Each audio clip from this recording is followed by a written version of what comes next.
South Korea, a country home to 51.71 million people, is located in East Asia. The country's capital city, Seoul, makes up around 20% of the total population of South Korea. Seoul has become the economic, political, and cultural hub of the country, with several Fortune Global 500 companies, including Samsung, Hyundai, LG Group, headquartered there. South Korea is world famous for its exciting music culture. K-pop, short for Korean popular music, is not only a music genre. It's part of Korean culture that captures people all over Asia and the world. Walking down main pedestrian streets in South Korea, you will hear the latest hits of the industry. Also, South Korea is famous for being the land of kimchi, tech giant Samsung, automotive manufacturer Hyundai, soju, Korean fried chicken, Korean barbecue, and the 12-step skincare routine. Now let's learn more about South Korea. South Korea is a constitutional democracy, meaning that the South Korean government structure is determined by the Constitution of the Republic of Korea. Like many democratic states, South Korea has a government divided into three branches: the executive, judicial, and legislative. The executive and legislative branches operate primarily at the national level, although various ministries in the executive branch also carry out local functions. Local governments are semi-autonomous and contain executive and legislative bodies of their own. The judicial branch operates at both the national and local level. Talking on the flag's color represents peace and purity. The circle in the flag's center represents balance in the universe. The red half represents positive cosmic forces, and the blue half represents the opposing negative cosmic forces. Together, the trigrams represents movement and harmony as fundamental principles. Now talking about famous landmarks, we have Gyeongbokgung Palace, located in Seoul. It was once destroyed by a fire during the Imjin War of 1592 to 1598. The Gyeongbokgung Palace has been regarded as the most beautiful of the 5 palaces in South Korea. It was built in 1395 and is often referred to as the Northern Palace due to its location. Much of the palace has remained intact over the centuries, but within the palace grounds are 2 museums: the National Palace Museum of Korea and the National Folk Museum. Another famous landmark is in Incheon, a multi-complex cultural and arts center. The Incheon Tribal is a must-visit landmark in South Korea. The unusual architecture of the building and its surrounding pool makes it appear that the complex is floating on water. The ceiling inside is wide and vast, making the Tribal a perfect location for exhibition. Underneath the building is a walkway over the water, offering unusual views. Externally, the Tribal lights up at night with lighting shows across its surface and over the water it sits atop on.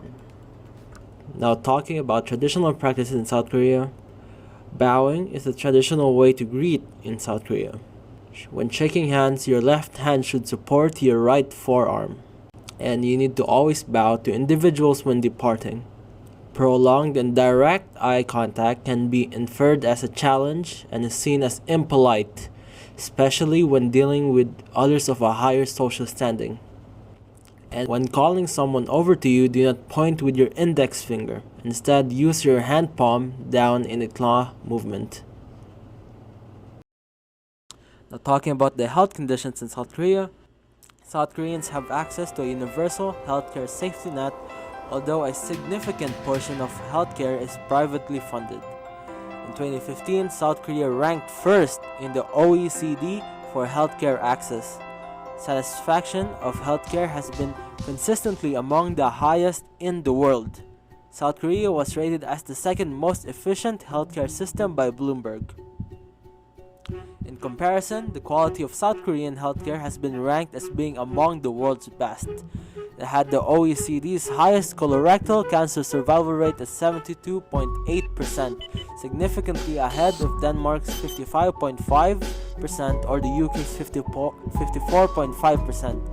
It ranks second in cervical cancer survival rate at 76.8%, significantly ahead of Germany's or the US.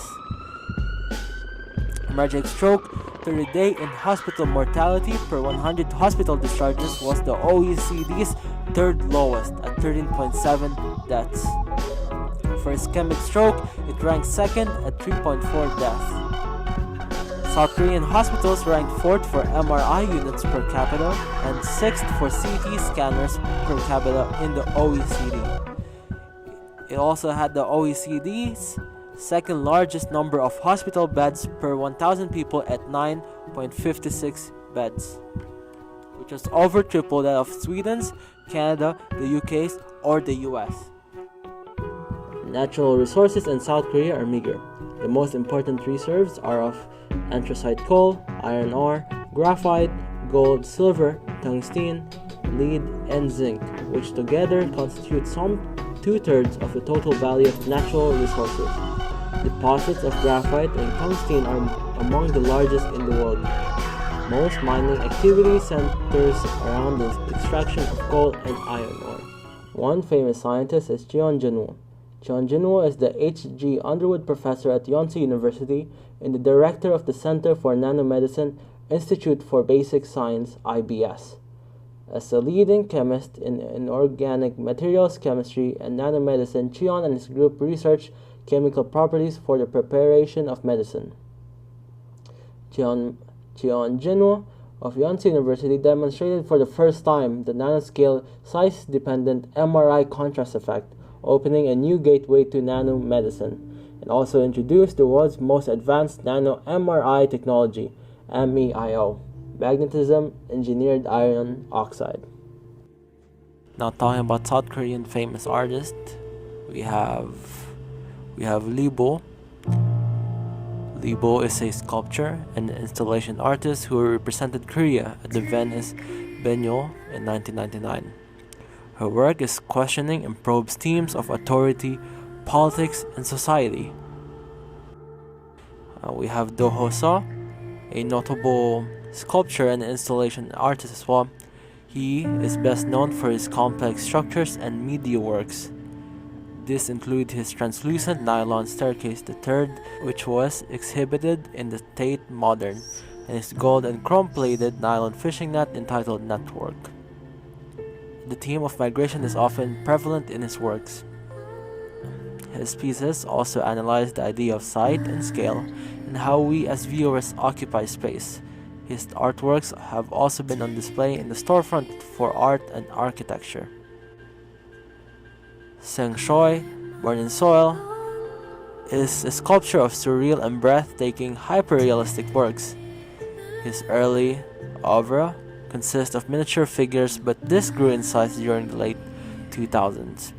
His works represent strange and beautifully nightmarish creatures which reflect social themes and reveal facets of human psychology. He aims to evoke sympathy and understanding from his viewers, and in doing so creates highly effective works. Now, let us talk about the gross domestic product of South Korea. Gross domestic product, or GDP for short, is the total monetary or market value of all the finished goods and services produced within a country's borders in a specific time period. Now let us discuss on how GDP can affect the country's currency. Well, changes in the GDP reveal changes in economic growth and can directly impact the relative value of a country's currency. This means that a high GDP reflects a larger production and, in turn, a greater demand for the country's product. And an increase in demand for a country's goods or services translate into increased demand for the country's currency. This is South Korea's GDP growth over the last 10 years. And in order to take the average mean of the GDP growth over the last 10 years, we'll add all the 10 values divided by 10, which is roughly 1,250 billion a year. That's about it for South Korea. Thank you all for listening. Goodbye.